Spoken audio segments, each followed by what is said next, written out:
is some embroidery that I've already added onto the blue Sonia quilt, but now I've popped this design into the hoop, and I'm just going to take you through some of my decision making process so that you can confidently stitch these on your own. First of all, I tend to use the same colors of thread over the top of the same colors of the print. So where there is orange, I will use orange. So all of these colors here are the same as the colors here. I've actually got my own signature range that I've selected from the DMC range, and I've put together 10 colors that I use throughout all of my quilts and throughout all of my embroidery kits. These are actually the thread packs that I sell in the shop, so if you ever do get any of these thread packs, the colors are exactly the same in all of the kits and on all of the quilts. So if you have threads left over from one project, you can easily use it on another project. Another thing is that all my colors are matched according to the print that I've designed. So all the colors are muted, they're earthy, and it's not just a light blue. It's actually this light blue, which is 503, that I've matched to that particular color on the print. This orange over here is the orange 976. So whatever colors you use on one project, you can interchange on another project. This is not going to be a full-on tutorial. I'm just going to give you a rough indication of how I would approach a design like this.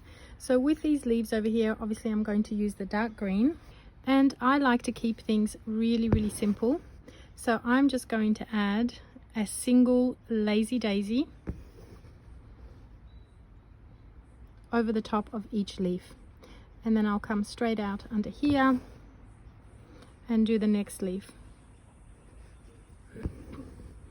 Now I keep things really simple because I don't want to get bogged down in hours and hours of work on every single quilt panel. That would be an enormous amount of work. So what I aim for is adding texture and color, like enhancing the color of the quilt with the threads. And that's exactly what these stitches do. Now you can see I've already done one row. That was really nice and quick. And I'll start on the next row. And of course, if you wanted to do other stitches, if you really want to fill everything with some very fine embroidery work, by all means go ahead. Just remember that whatever style you choose for one square, you should probably be repeating that on all the other squares.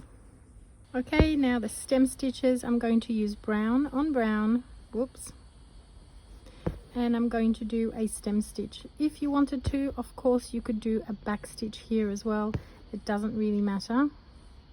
I really like to use the stem stitch. I feel like it gives it beautiful texture, and I really love that kind of twisted rope-like effect that you get by doing the stem stitch.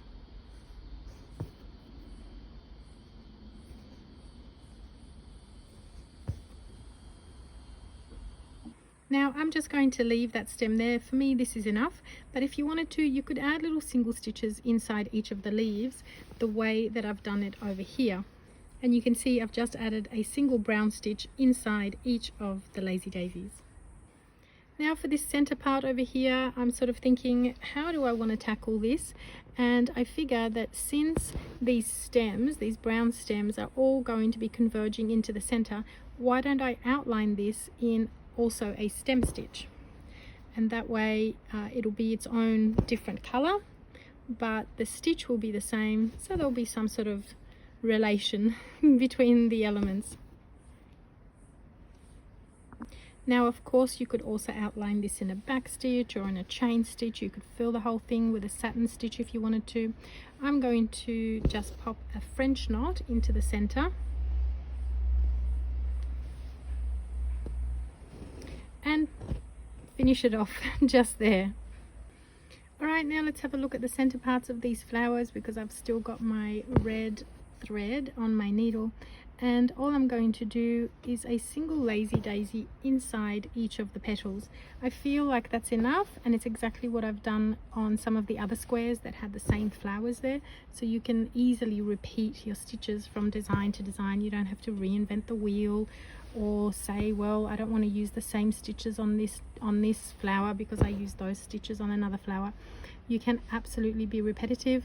There is enough variation in the designs and in the colors that if you repeat your stitches, it's absolutely not going to look boring at all.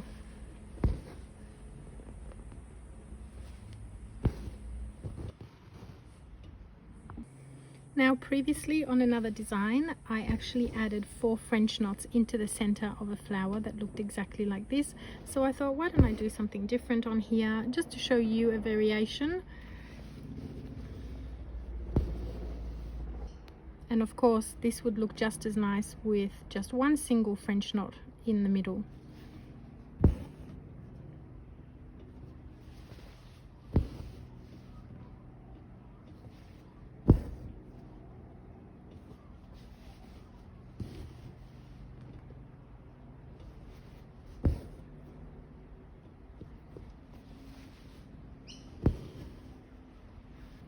Now with the larger petals in the orange here, once again I'm going to use orange on orange, and I'm just going to be outlining them, and I've decided on a stem stitch, but you could just as easily outline them with a back stitch or a chain stitch if you wanted to, or you could do a whip stitch.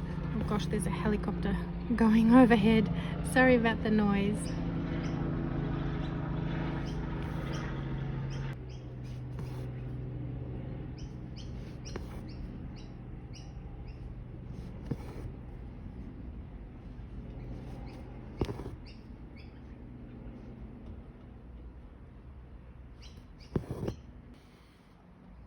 Now I could leave all the petals exactly as they are, but I do like little details on the inside.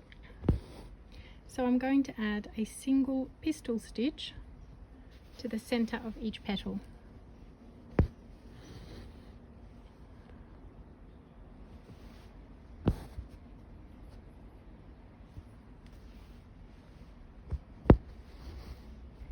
And of course you could add these single pistol stitches in a different color.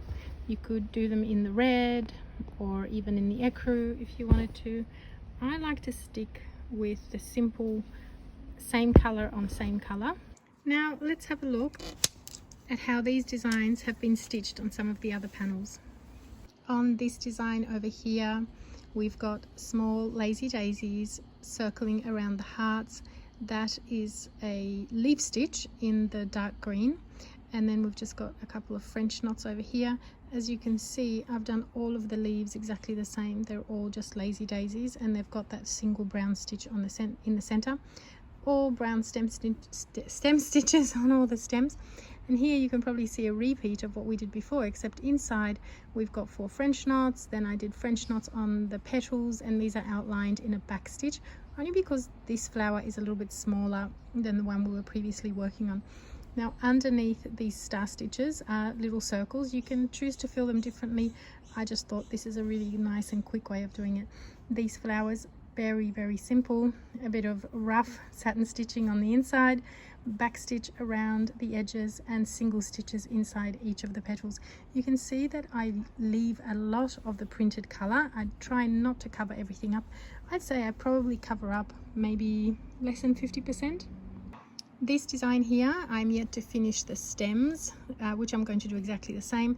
But over here, I actually did the leaves a little bit differently. I filled them with a fly stitch. Still, I left little gaps so that you can see the green from underneath. Now, these leaves are a little bit bigger than our previous ones, so small lazy daisies I felt wouldn't be suitable over here, but the fly stitches work really well. Once again, a quick star stitch to cover up those big circles, and then this flower in the center, chain stitch around the edges because these petals are quite big, so they can actually handle a chain stitch outline. Inside each petal is a pistol stitch, and then over here with the pink, I've really gone to town there because I've outlined it and I've semi-filled it, but you can still see a lot of that rich pink coming out from underneath. And then the little flower in the middle, just some French knots in the center, once again single stitches on each of the petals and outlined in a stem stitch. By now you can probably see a lot of the stitches and methods are starting to repeat themselves. Most of the flowers are outlined, and I leave a lot of the petals the same color as they are printed, so I try not to cover up too much. Once again, you can see here the center of that blue flower, we've got the lazy daisies, French knots, more outlines. Over here I've just included 2 fly stitches inside each of the petals. The leaves, once again a single lazy daisy with a single brown stitch on the inside. I think this works really well.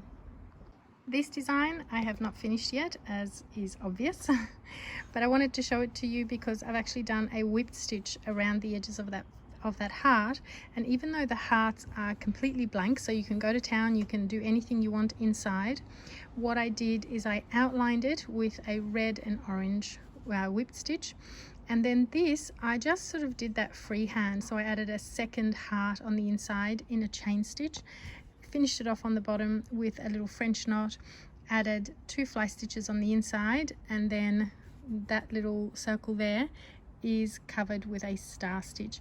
And I think that inside these shapes here, because there's so much space to work with, you can really do whatever you like. The rest of the flowers, you can probably tell, are done the same way as you've seen previously.